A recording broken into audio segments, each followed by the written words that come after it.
Well, hello, happy Monday. It is the week of Monday, January 25th. My name is Rebecca Morris. I'm the president and the founder of the Arizona Builders Exchange.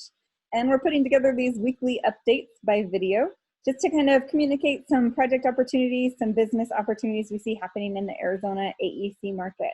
So with that, I brought our experts along for the ride today.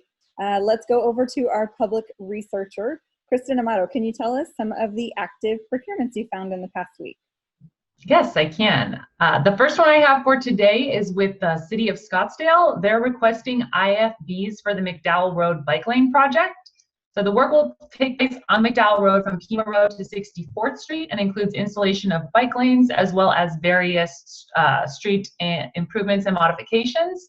There is not a pre-submittal meeting scheduled, but those IFBs are due in mid-February. This project has an estimated valuation of 3.3 to 3.8 million, and the engineer on this project is Michael Baker International. The next one on my list for today is with the City of Tempe. They are requesting RFQs for design services for Fire Medical Rescue Station number 2. This project will include constructing a new 16,000 to 20,000 square foot fire station on the property of the existing fire station that was built in 1971. So the project does include demolition of the existing fire station structures as well as that new construction.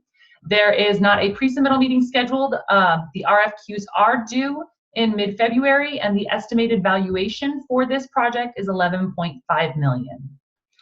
And then the last one on my list for today is with Phoenix Mesa-Gateway Airport Authority. They have an RFQ out for master developer services for the Gateway East development at Phoenix Mesa-Gateway Airport.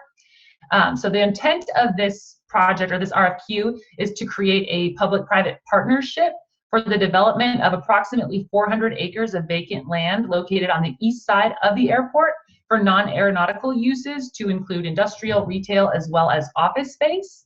There is a virtual pre-submittal meeting for this one scheduled for mid-February, and then those RFQs are going to be due in late March. Excellent, thank you. Right, Amanda, I'm coming to you, our other public side researcher. What kind of good project updates can you give for us today? So I have, sorry, I was checking, I muted myself, sorry. So I have a City of Flagstaff project at Buelah Boulevard and University Drive. It's for an extension and realignment.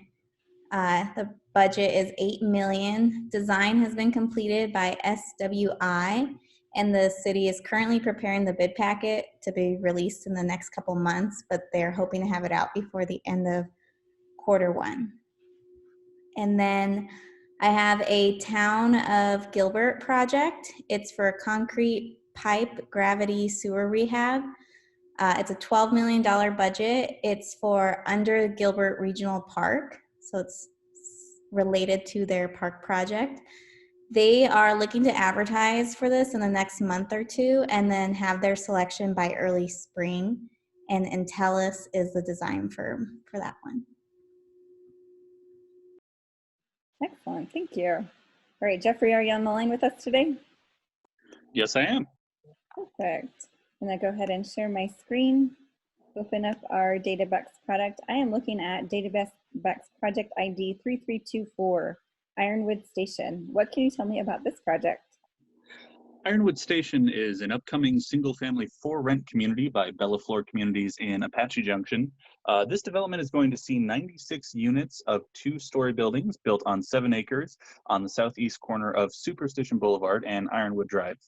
These ones are going to be larger than many single-family for-rent units around the valley in the 1,600 to 1,800 square foot range. Amenities will include private patio space, tot lot, dog park, and swimming pool like most of the communities typically do these days. Bellaflor is the developer as well as the general contractor, and they have selected Woods Associates for the design. We don't have a timeline for this one at the moment because it is still going through the city approval process and will be heard at a future city council date.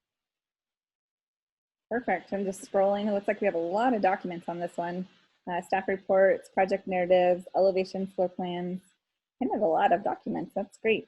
Full contact information for the owner, the design firm, and the general contractor.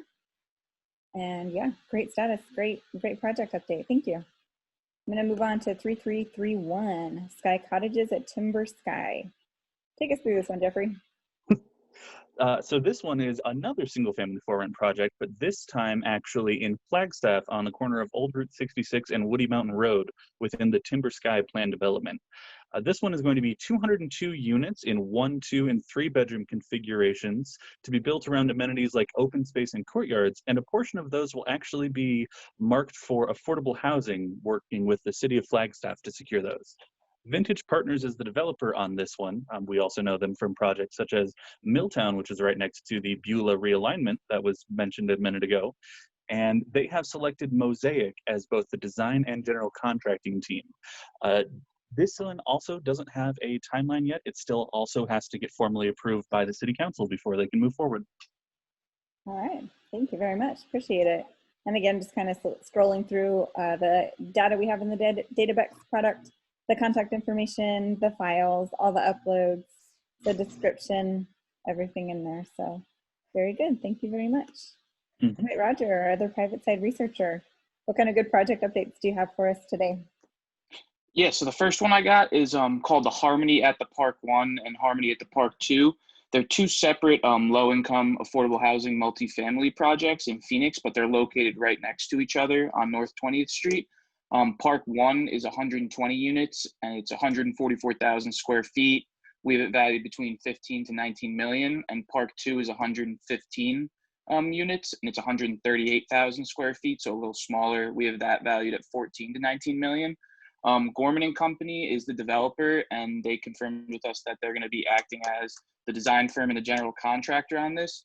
They told us today that Park 1 is going to be starting construction in June, and they're also hoping to start construction on Park 2 later this year in the early fall, and each one is going to take 18 months to build.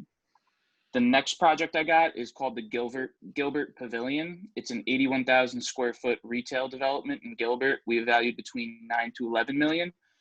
Brunig Developer is the developer on this, Brunig Development Company. They're new to us.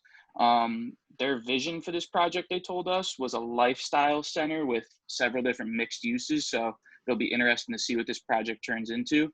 It's already zoned, so there's no documents and it doesn't have to go through city council or anything like that. So it's pretty vague right now, but they told us on Friday that RKAA Architects is the architect and that Sun State Builders is going to be the GC on the entire center. And there's no construction timeline yet, but they said to check back in the spring and they might have that information for us. And the last project I got is the APS Hub West. This is an 89,000 square foot APS field operations office on 83 acres in Buckeye. We have it valued between 11 to 14 million dollars. APS is the developer. Arrington-Watkins is the architect, and APS just confirmed with us today that McCarthy Building Companies is going to be the GC. Spoke to McCarthy, and they said that earthwork and underground utilities will start in April, and the project will be completed in Q1 of 2023. So pretty long project, but will be done in the first quarter of 2023. Very cool. All right, thank you so much for those project updates. If you'd like more information on any of the specific projects we mentioned today, or any of the services we offer through our digital magazine, our online platform, Databex, or the events that we used to do in person, now we do them online, definitely find us on the website, asbex.com, data-bex.com, or bex-events.com. Thank you so much for tuning in. We'll see you again next week.